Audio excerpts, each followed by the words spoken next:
Pakistan stock market में कारोबारी हफ्ते के पहले रोज मस्बत रुझान जारी है।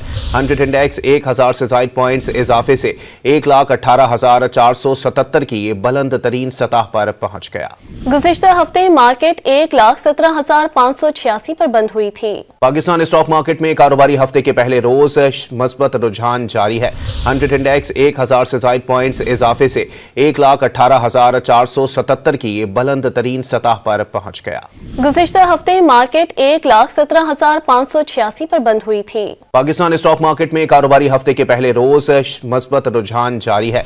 100 इंडेक्स 1000 से ज्यादा पॉइंट्स इजाफे से 1,18,477 की बुलंद तरीन सतह पर पहुंच गया।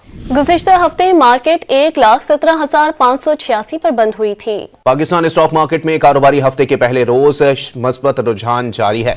100 इंडेक्स 1000 से ज्यादा पॉइंट्स इजाफे से 1,18,477 की बुलंद तरीन सतह पर पहुंच गया।